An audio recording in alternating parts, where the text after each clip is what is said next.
Dan buku paling berat dibaca itu, Bim punya kan udah baca buku tuh menurut Bim paling berat tuh untuk dicerna atau dibaca tuh itu buku apa tuh? Wah, Ada nggak yang paling berat itu? kalau buku-buku paling kayak berat dicerna kayak argumennya sangat mind blowing, kita nggak nyampe gitu ya kan ke sana gitu. Nggak ada sih. Buku-bukunya masih buku-buku sederhana gitu. Kalau buku yang mengubah hidup Bim setelah baca buku itu hidup Bim berubah gitu, ada nggak? Kalau buku yang kayak sampai merubah kayak gitu, bukan berubah hidup sih, pandangan nggak ada. Gak apa-apa, nggak ada juga sih. Nggak ada sih, belum ada. Nggak ada, ya mungkin belum nemu aja ya. Ya barangkali, ada sih, ada. Tapi belum baca semua. Itu baru baca baru baca keterangannya doang, keterangan di belakang. Tapi kayaknya enggak sih kalau cuma baca belakangnya doang, baca kesimpulannya nggak nyampe. Tapi itu kayaknya berat sih. Cuman tetap aja beli tapi nggak dibaca. Nama bukunya Islam Sontoloyo, dari bukunya Soekarno. Karena itu kayaknya yang bikin mind blowing banget, bahwa kita menganggap agama tuh gitu kan, agak lupa juga sih itu, kayak beda gitu. Fikih ya fikih gitu kan, kayak kegiatan agama tuh beda sendiri gitu. Makanya terus ketika udah baca buku itu, tahu-tahu tahun depannya ramai lagi bahwa ada yang mazhab Soekarno ternyata. Kayaknya itu orang yang salah baca buku tadi itu. Untuk Bima nggak baca sampai selesai sehingga menjadi ikut-ikutan bermazhab seperti itu, atau nggak tahu juga itu sumbernya dari mana. Oh iya bener Bim. Nah, nyambung ke situ. Nah, ini penting juga tuh kita tahu. Nah, tadi maksudnya nggak selalu isinya sampah sih tadi, maaf. Tapi kadang orang apa ya? Saking ya pertama sih emang minim literasi, terus dia apa sih namanya? Kadung fanatis gitu. Jadi seolah-olah dia terlalu mengagumi isi bukunya. Itu banyak orang-orang yang kayak gitu tuh. Itu maksudnya ada sih, bahkan ada salah satu aliran di Islam tuh yang dia terlalu mengagumi suatu karya sih, artinya dia bikin sekte baru gitu. Makanya hal-hal yang gitu yang harus dihindarin tuh. Jadi ya kita harus baca buku, ya kita otak juga harus siap juga, misalnya harus jernih juga. Nah ini ya ini cuman orang yang nulis juga, ya kalau emang isinya benar ya benar, isinya nggak benar ya nggak benar.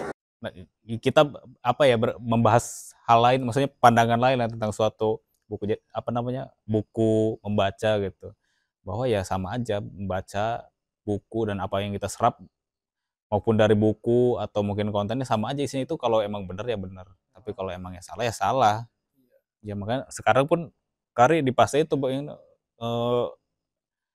dulu bacanya emang aneh-aneh Bim. Dulu jadi gini nih, mungkin kalau sebagian orang tuh yang masih kita nggak ngejudge so filsuf nggak, cuman yang masih emang doyan baca filsafat terus menuhankan logikanya misalkan itu ya terserah sih sebenarnya. Kan kita manusia kan orang bebas ya, merdeka ya, mau baca apa itu terserah aja. Cuman ini pernah kejadian nih dulu pas Kari waktu itu kan berburu buku filsafat tuh. Itu kita buku filsafat pertama Kari itu filsafat yang paling, itu kalau di antara buku filsafat itu paling ringan Bim. Yang paling ringan. Jadi dia itu filsafatnya dibentuk di halamannya sedikit apa gimana? Enggak, udah tebel. Cuman dia maksudnya dia dalam bentuk novel, dia cerita gitu. Jadi untuk filsafat level 0 kayaknya. Level 0. Itu level 0 tuh enggak beli. Jadi menjelaskan filsafat secara ringan gitu. Yang kata Albert Einstein tadi gitu. Ya oke lah gitu ya kan, kita belajar filsafat gitu ya kan. Tapi kalau kita nggak bisa mengajarkan filsafat ke anak SD kelas 5 gitu ya kan. Anak SD kelas 5 itu nggak ngerti, maka kita yang belajar filsafat itu belum sepenuhnya ngerti gitu sama ilmu yang dipelajari. Gitu. Jadi walaupun kayaknya anak kelas 5 boleh nggak sih belajar filsafat? Waduh nggak tahu sih. Cuman poinnya bukan itu sih. Dulu kan Iya ngerti, cuman poinnya adalah agar si itu kan ilmu filsafat yang katanya tinggi itu diajarkan dengan ringan gitu. Iya. Sebenarnya kalau filsafat dalam disiplin ilmu sih, ya itu mah aman-aman aja kan. Kita juga misalkan karir kuliah sosiologi, ya pasti itu filsafat banget, itu dikit-dikit filsafat itu filsafat. Bahkan teori-teorinya kan sama dicetuskannya sama orang-orang filsuf kan. Cuman masalahnya filsafat yang menyinggung tentang teologi, nah itu tuh yang bikin blumet emang. Kalau bilang filsafatnya ini ada teori-teori sosial kan dari Karl Marx atau dari Aristoteles, dari Socrates, itu mah aman-aman aja. Tapi ketika bahas masalah teologi, ketuhanan, itu bikin jelimet. Ini pernah kejadian, Bim. Jadi kan kita habis dapat buku itu, namanya mungkin kalau orang-orang yang suka baca filsuf tahu, Dunia Sophie namanya. Oh, iya. Mungkin Bim pernah lihat juga. Dengar. Ya. Itu emang novel. Nah, emang novel. Tapi baru tahu kalau itu menyangkut filsafat juga. Itu novel filsafat. Sophie-nya kan tuh itu Sophie itu maksudnya dari sub dari filsafat itunya. Dunia Sophie itu udah filsafat. Jadi Sophie itu sub cabang filsafat. Ya itu maksudnya itu kayaknya plesetan sih. Jadi dunia filsafat intinya itu. Sophie itu sebenarnya dia tokoh di novelnya sih. Cuman kan namanya penulis kan sendiri kan. Ya, jadi harusnya udah baca tuh, udah beres tuh baca. Itu tebal bukunya, Bim. Iya, emang tebal. Iya, terus nah temen Karin kan mau minjem kan, si Rian nih, kayaknya kalau nonton udah juga si Rian kan, orang kadu kacang. Iya. Subscribe ya Rian. Ya pinjemin. Lalu udah bilang kan, jadi intinya harus waras ya, tetap waras ya. Baca ini tenang kata masa sih gini. Kadang kita emang ngentengin ya. Kalau kita baik lagi nih, kalau filsafat kayak disiplin ilmu itu nggak masalah, tapi kalau udah berhubungan teologi atau hal-hal yang maksudnya itu tuh udah bikin blumet emang. Nah, dia pinjem kan, itu kayaknya ada sebulan atau beberapa minggu gitu dia balikin kan. Dia cerita kata dia, jadi emang apa sih, pandangan kita emang bergeser sih kalau kita emang bergeser karena apa nih di Bim, beres terus dia bilang dia bergeser, lupa di istighfar tuh sholat tobat atau gimana saya lupa tuh. Cuma intinya sih dia itu mempengaruhi keimanan dia. Nah sampai waktu itu si Rian pernah nyaranin waktu itu bahwa buku itu dibakar aja karena takut dibaca orang kan. Ya, iya, kayak kasusnya buku sekarang Najwa Shihab ya, dibakar bukunya. Iya, tapi jangan bakar buku ya. Iya, nah, terus kenapa ini jadi rada berbahaya? Maksudnya kalau si Rian tuh sebenarnya Karin kenal tuh sebenarnya dia tajam sih, logikanya kuat sebenarnya. Tapi maksudnya emang kalau dibaca orang-orang yang kayak yang bukan biasa ya, maksudnya orang-orang yang berbahaya lah kalau orang-orang yang emang fanatik banget terhadap ini buku nih gini itu bahaya banget. Karena isinya gini di pembukaan novelnya gini ya. Jadi si Sophie itu berkaca sama diri dia depan cermin bilang gini. Oh, ini aku katanya. Jadi dia berkaca gitu, aku. Nah, ini kok aku ini siapa? Terus aku itu berasal dari mana? Nah, itu udah main blog itu di awal novelnya tuh baru kita baca. Aku ini siapa? Aku ngapain di sini? Terus ini aku itu berasal dari mana? Itu baru dibukakan tapi cerita tuh. Nanti ada teori-teori lagi itu bikin muter otak kan. Intinya kita tuh berasal dari mana? Maksudnya kalau kita kan sekarang beragama Islam kan, akhirnya terpatahkan kan. Nah, ini nih muncul nih potensi-potensi asal usul keberadaan kita itu dari mana gini nih. Itu banyak bahkan aneh-aneh juga.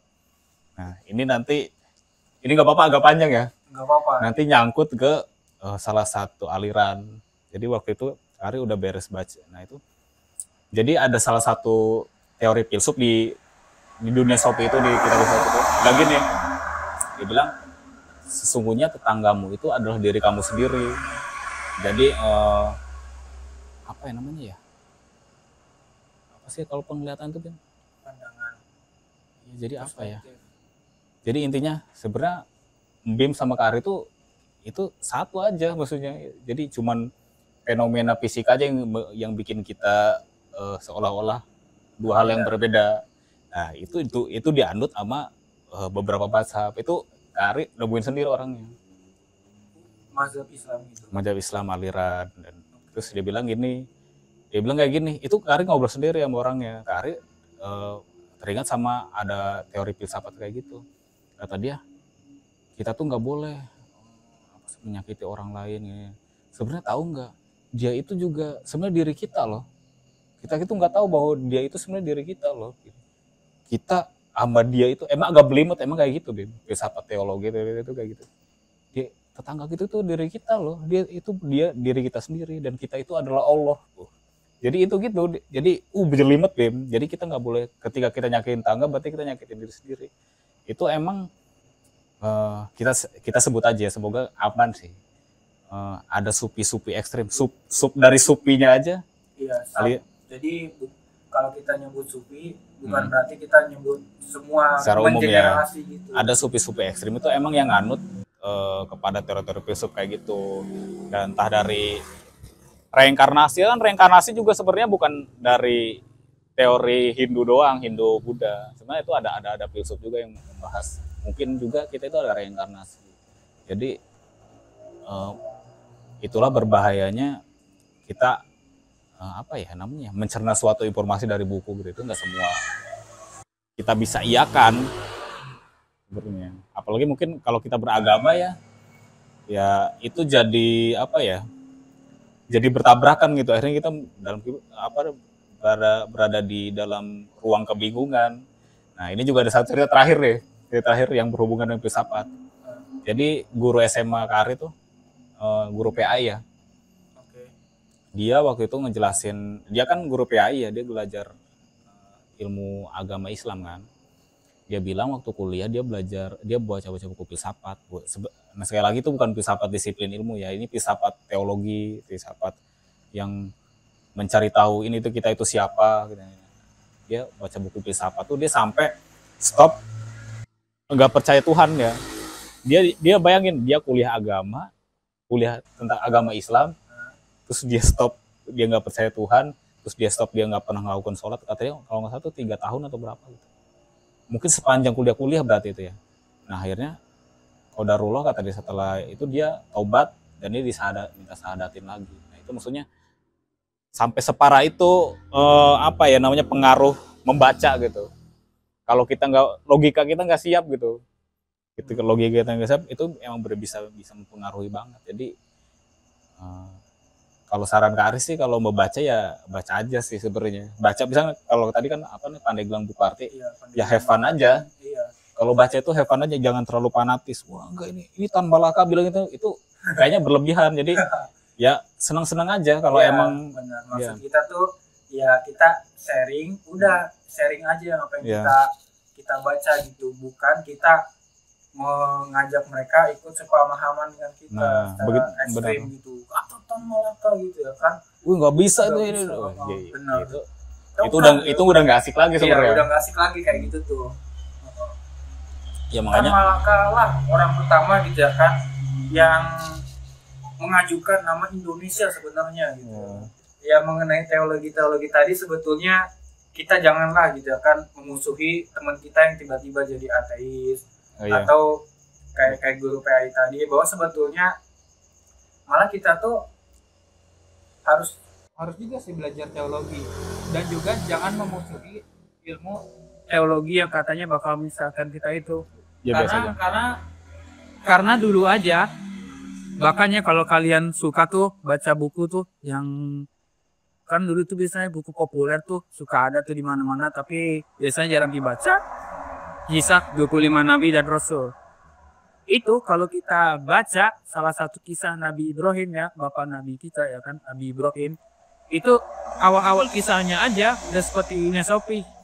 Jadi awal-awalnya aja udah mempertanyakan teologi. Gitu. Jadi Ibrahim tuh mempertanyakan Tuhannya siapa. Ngelihat matahari. Matahari keren banget nih. Terus juga matahari memberikan sebuah sumber daya dengannya tumbuhan berikan energi untuk tumbuhan gitu ya kan jadi tumbuhan-tumbuhan jadi memiliki berbunga terus menghasilkan pohon-pohon itu banyak menyerap energi dari matahari, itulah sumber kehidupan lah gitu ya kan. Tapi ketika matahari tenggelam gitu kan, langsung berpikir kok Tuhan tidak ada nih ya kan. Terus Habib Ibrahim merasa kesepian gitu ya kan. Muncul bulan, wih keren juga bulan. Apakah bulan itu Tuhanku ya kan? Nah itu sebenarnya udah teologi juga gitu. Itu kalau kalau kita kalau kita kayak denial gitu ya kan, nggak mau dan menyelisihi ilmu tadi, itu kayaknya mungkin kita hampir hampir sama dengan memusuhi Nabi Ibrahim gitu. Tapi kalau di Dwi Shop itu memang dibilang sih. Jadi Dwi Shop itu juga di novel itu bilang jelasin filsuf itu ada dua sih. Jadi ada filsuf sejati. Nah, yang dimaksud filsuf sejati itu, yang filsuf itu kayak Socrates, Aristoteles, Marx itu filsuf. Mungkin yang modelnya Karl Marx. Makanan dia.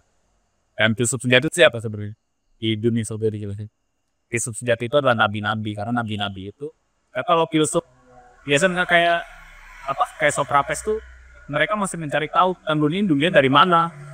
Tapi ketika kalau filsuf sejati nabi-nabi itu udah langsung dirasa sama Tuhan. Jadi filsuf itu ada dua, filsuf biasa dan sejati. Dan filsuf sejati itu bilang kok iya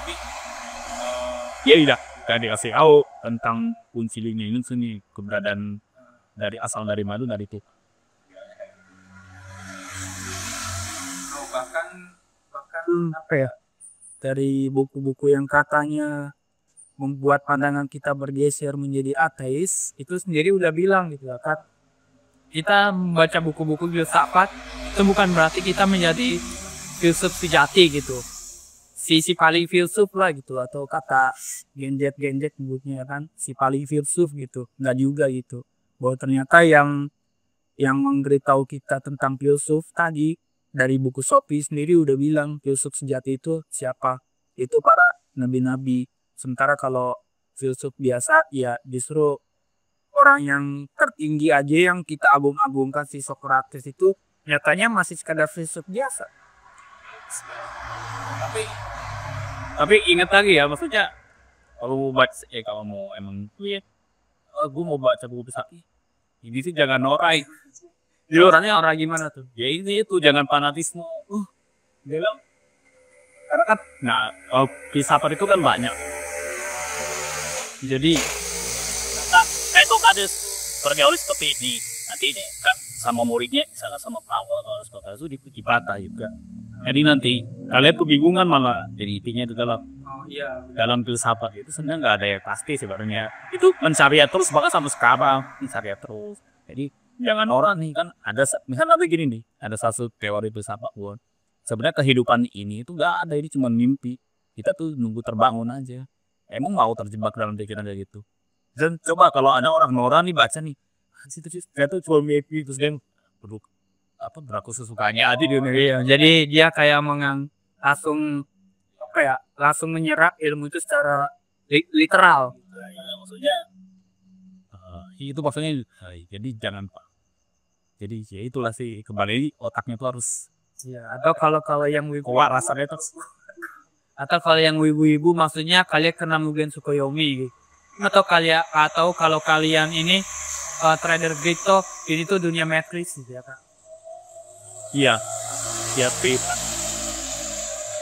jadi kan ada trader sahabat yang banyak sih, jadi enggak Bim. Jadi ya nanti balik lagi ke teori konspirasi. Pada Pak awalnya gimana dari pencarian lingkungan ya kan?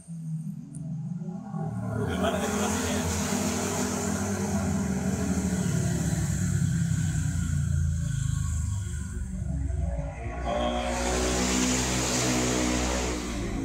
Jadi gue pernah tahu gak bahwa kita tuh katanya ini ada teori kita tuh simulasi diri ini. Iya, kayak gitu ya. Dari filsafat seperti ini tuh filsafat modern nanti. Oh iya. Karena kalau nanti disungguhin ke sains itu ada dasarnya tentunya. Karena mungkin nanti disuruh mas belum lagi canggih. Nanti iya benar tuh. Sudah bayangin ada orang yang norak gitu. Gua baca buku filsafat, ya modal norak aja, modal Ya bisa bayangin lah ketika dia baca buku itu kayak gimana, jadi emang harus waras sebetulnya. Iya, udah hepan aja udah baca-baca jadi biasa aja. Contoh yang dimaksud dengan kayak filsafat modern kayak ada dasarnya gitu ya Kak. Apa kayak contoh sekarang nih kayak apa-apa harus ada bukti sains, apa-apa ada bukti sains. Itu sementara di filsafat modern gitu ya kan. Biarpun itu secara sains gitu, ya kita nggak boleh jangan apa ya kamu tahu gitu bahwa ya dunia ini simulasi komputer gitu. Ada apa namanya? Ada lag, Ada glitch, ya. ada glitch. Ya, ada glitch in the matrix. Nah, tapi kita nggak tahu ya itu acuannya bener atau enggak. Cuman maksudnya ya, waras aja. Ah iya, itu dia gitu. Atau contohnya kayak gini deh gitu. Kita pikirkan di Papua ini, ya kan? Walaupun kita nggak ada di sana, ya kan? Tapi kita nggak tahu sebenarnya di sana ada kejadian apa. Barangkali pohon pisang jatuh gitu kan? Cuman karena kita nggak ada di sana, ataupun seseorang nggak ada di sana dan mencatat itu, kira-kira pohon pisang jatuh di Papua itu kejadiannya sungguh atau enggak gitu. Kan itu jadi tanda tanya besar juga gitu ya kan. Nah terus juga ada teori yang menarik gitu kayak Schrödinger cat gitu ya kan. Jadi sebuah teori kucing dalam sebuah kotak gitu ya kan diracun. Nah itu bakal ada dua kemungkinan gitu. Kira-kira si kucing itu mati ataukah masih hidup gitu. Bahwa ternyata itu justru melahirkan teori multiverse bahwa ternyata bisa ada dua ya jadi ada kemungkinan gitu. Jadi ada dua kemungkinan sebetulnya kejadian itu tuh udah menciptakan dua kejadian berbeda. Kucing yang mati itu dia bakal menciptakan timelinenya sendiri, kucing yang hidup itu juga bakal menciptakan timeline sendiri. Dan di situ juga muncul banyak teori kayak string teori. Itu maksudnya ke string teori sih Pak. Iya, terus juga ada juga namanya teori kuantum apa ya lupa gitu. Jadi ada partikel kita tembakin gitu ya kan. Kita tembak gitu ya kan. Tembak gitu ya kan. Itu partikelnya nggak berarah gitu. Nggak berarah. Tapi ketika kita pasang sebuah pengamat gitu ya kan. Ternyata partikelnya itu berbelok gitu. Partikelnya berbelok. Tiba-tiba jadi searah gitu. Akhirnya kita cabut lagi gitu ya kan pengamatnya itu. Lah tiba-tiba partikelnya menjadi tidak berarah gitu. Dan partikelnya kan ada dua gap di sini kan. Kayak begini. Masuk ke gap 1 atau gap 2. Ternyata ketika nggak diobservasi, nggak dilihat, itu satu partikel tiba-tiba jadi dua partikel ya. Masuk ke dua tempat gitu. Makanya ke teori string juga sih. Iya. Itu juga di Satu juga ada itu jelasin teori string. Cuma katanya emang pasti bisa dibuktikan secara sains sih. Iya. Nah, jadi kayak apa kayak PNJ 1 lo kan perhero multiverse. Jadi walaupun kayak ada nih dasarnya dalam sains itu, ya kita ya nggak perlu kayak teman-teman gitu bahwa ada yang jangan juga gitu. So ya diktatin aja betulnya ya kalau baca ya biasa aja. Karena kenapa ya?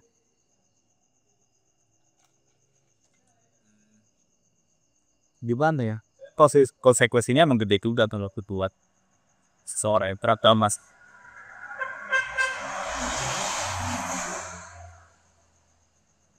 Tapi saya nggak ada teori string itu. Nggak tahu sih. Soalnya masih memegang prinsip kalau itu nggak kejadian belum percaya. Karena itu kejadian pas partikel ditembak. Iya, itu kejadian nyata sih emang. Tapi kalau mengenai string itu kayak ya secara kecilnya kita punya duyung kembaran ya kan.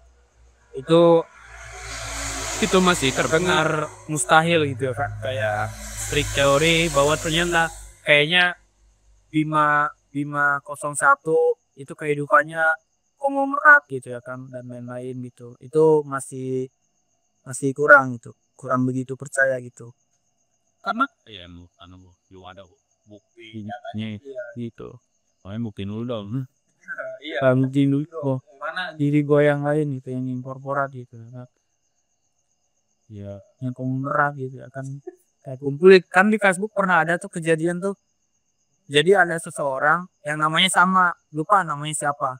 Anggaplah kita sebut saja namanya Rian gitu ya kan.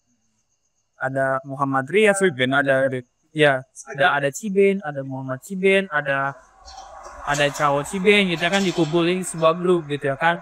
Ayo kita bertarung, siapa yang menang, cuma dia yang boleh pakai nama Ciben gitu ya kan. Nah kayak gitu tuh, kayak film Jet Li itu apa lah kedua atau kayak gitu. Tapi ada nggak sabtu waktu kita main lagi ya? Ada nggak sapu buktian pengen baca? Jadi karena apa ya? Karena bisa dibilang karena waktunya kepepet ya kan. Udah pengen cepat-cepat lulus gitu. Jadi sehingga mengenai minat pengen baca buku apa, bahkan kayak meneruskan buku yang lagi dibaca itu kayak lagi nggak ada. Nggak ada. Ya tim.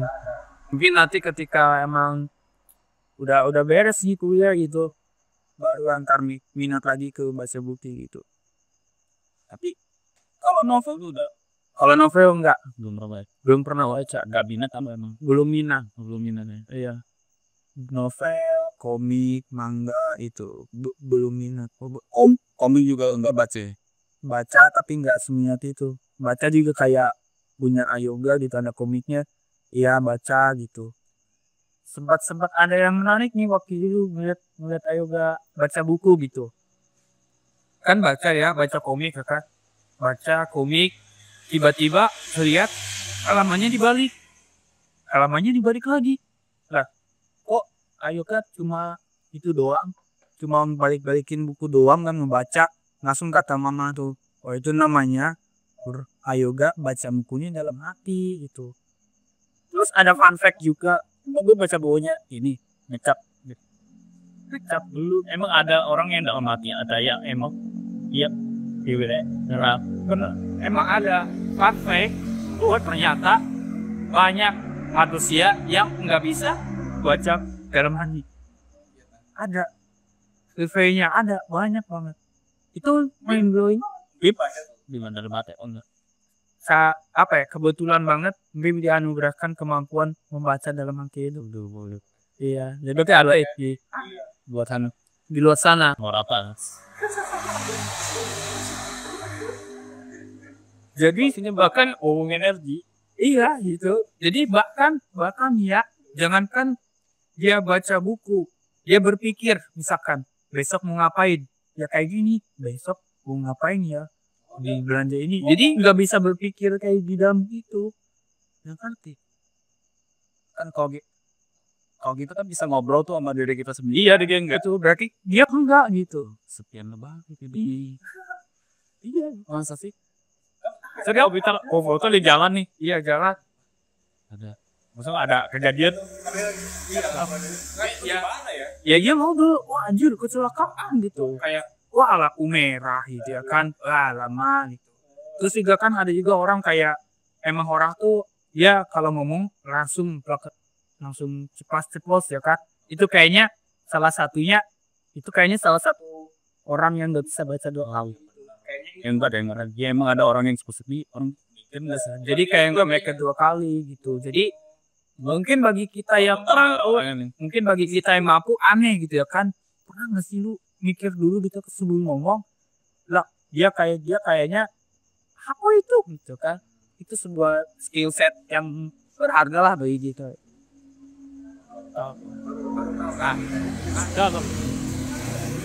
Dan ternyata banyak orangnya kayak gitu. Selain itu juga ada juga orang yang sama sekali nggak bisa overthinking. Jadi maksudnya kayak kita nih, misalkan tidur itu untuk tidur aja kita udah mikir kemana-mana, bahkan pas sholat pun kita mikir kemana-mana. Ada orang yang disebut bukan absent minded, pokoknya dia itu sama sekali blank syndrome. Berarti itu sindrom namanya. Iya, maksudnya ke sindrom. Jadi seharusnya otak tuh sibuk banget gitu. Sibuk banget mikirin ini, mikirin ini, mikirin itu. Ini kebalikannya. Dia sama sekali nggak berpikir gitu. Jadi kan kalau kita iya, pelangak promo gitu. Kan kita kalau kita imajinasinya rendah ya, kita kalau bengong aja udah, nggak menghalu gitu. Iya. Tapi apa ya? Tapi ada gitu. Unik juga gitu tentang otak kita gitu.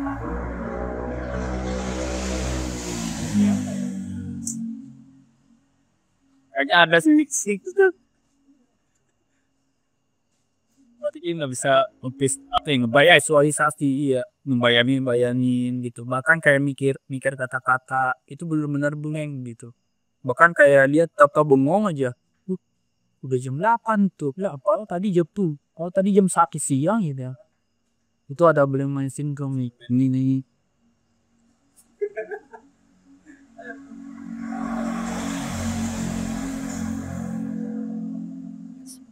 Kita nggak bisa berpikir semua orang tuh kayak kita ya, kadang kita ternyata itu setiap orang itu pikir